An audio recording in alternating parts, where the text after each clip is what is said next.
बीते 24 घंटे में अमेरिका के 3 शहर दहल उठे। अलग अलग वक्त पर 3 शहरों में हमले हुए।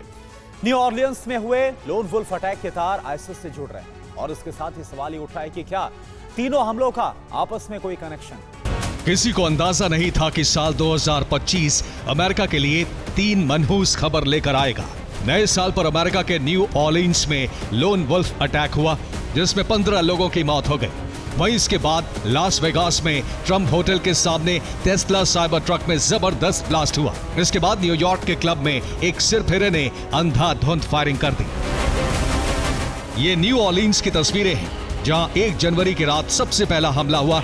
यहां सड़क पर कई लोग नए साल का जश्न मना रहे हैं, गाने के धुन पर थिरक रहे थे कि तभी एक तेज रफ्तार ट्रक 50 लोगों को कुचलते हुए यहां से निकलता है, जिसमें 15 लोगों की मौत हो गई। सिर्फ इतना ही नहीं, इसके बाद हमलावर लोगों पर अंधाधुंध फायरिंग कर देता है। क्या आपने शेयर बाजार में बिना कुछ जाने इन्वेस्ट किया और नुकसान उठाया? घबराएं मत, सही तरीका जानने के लिए अभी फ्रीडम ऐप डाउनलोड करें।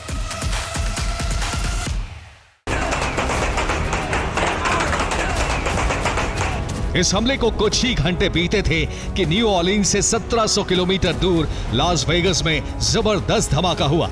यह धमाका एक टेस्ला साइबर ट्रक में हुआ था।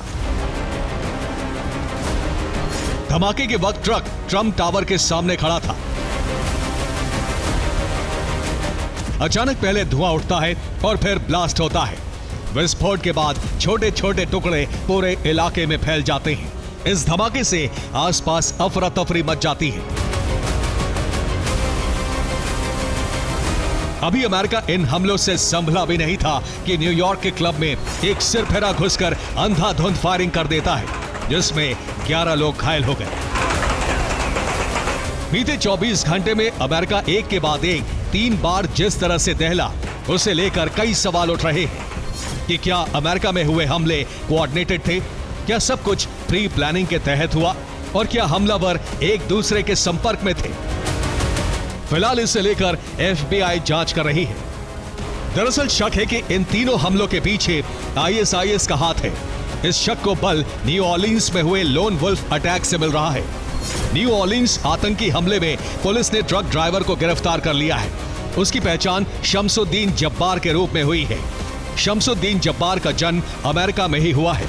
वो 10 साल अमेरिकी सेना में रह चुका है। जब्बार के ट्रक पर ISIS का झंडा मिला है।